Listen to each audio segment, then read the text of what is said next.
doubted Jeff Bezos and Amazon. He's most famous today for being the richest person alive, and while his image in the media oscillates between both good and bad, one thing is for certain: no one doubts him anymore. Amazon is an absolute giant of a company. That said, for the first 20 years or so, things were different. They almost never made a profit. They seemed to lack focus, and their corporate valuation was universally acknowledged as being out of touch. Yet, if you had really paid attention to what Bezos was saying during this time, you would have known that none of that criticism mattered. He had a simple but very effective decision-making system that almost guaranteed that what he was doing was exactly what he should have been doing. The world was looking at a checkers board while he was playing chess. The foundation of his secret is that he was on an entirely different time horizon. He didn't care to win over a period defined by someone else, whether that be the media or Wall Street. Rather, he was doing his own thing today while being relentlessly focused on tomorrow. Observing this, if there's one skill that separates Bezos from other effective CEOs, and really most people in general, it's the ability to make optimal decisions in the face of a future he doesn't fully understand.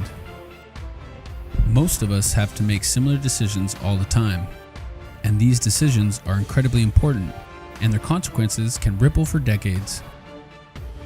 Having a framework is absolutely crucial. Luckily, we can steal one. Vision as directional orientation.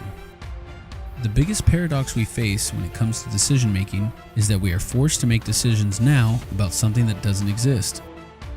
Who's to say that you will be as happy with your choice of work out of college, or the spouse you decide to marry in 10 years when you're a different person and living in a different reality as you were when you made it?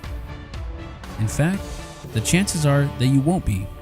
Things happen and people change. More importantly, the future is unpredictable.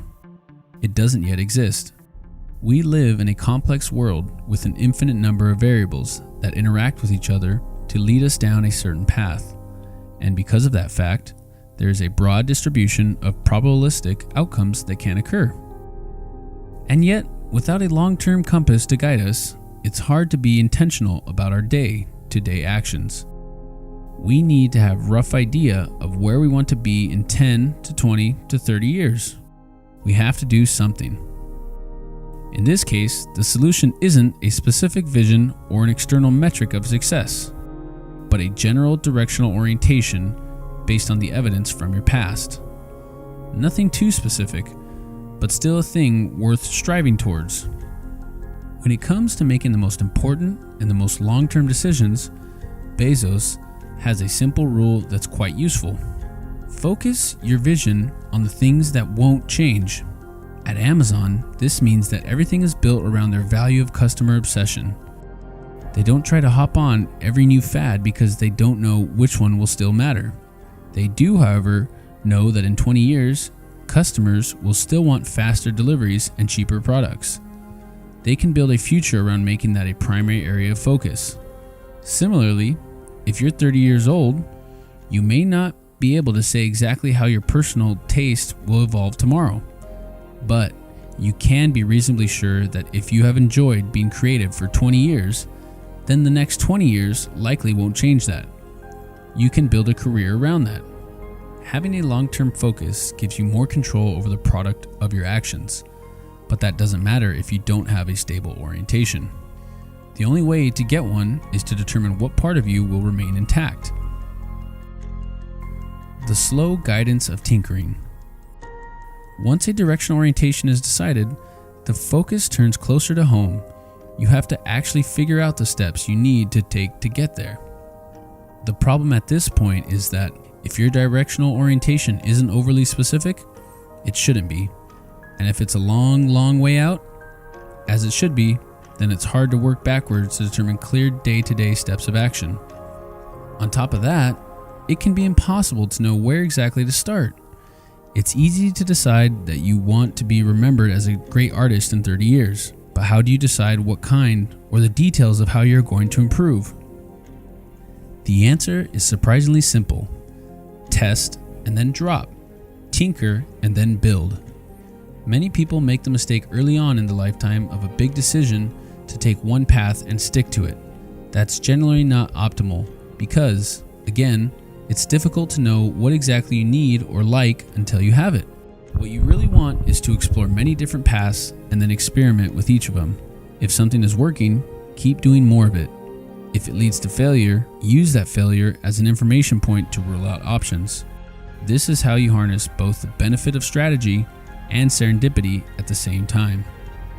While Amazon's core value has always been customer obsession, they know that they can get there through various means.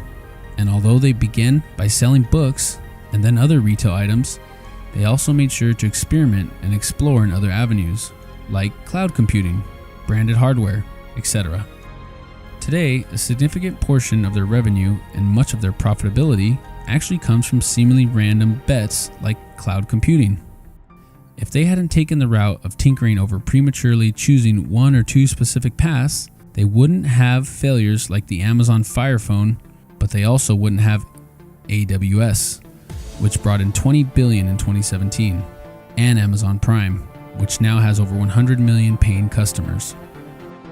Because the future is unpredictable, in the short term, tinkering provides the optionality to explore the many different paths to see which one works as things play out in real time, rather than via unreliable predictions. The world is constantly changing. To keep up, we have to allow for flexibility. Here's what not to do. The intuitive approach many people have to planning their future is to pick a specific medium-term goal and then work backward in exact steps. They imagine themselves 5 years ahead and put the remaining pieces together.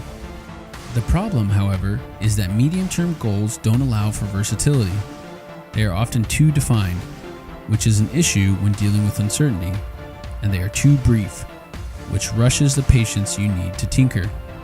While it might appear that having a directional orientation over 30 years is harder to justify than a 5-year goal, the truth is that a long horizon stops you from making short-sighted choices, and more importantly, it gives you more control over the unpredictability of randomness.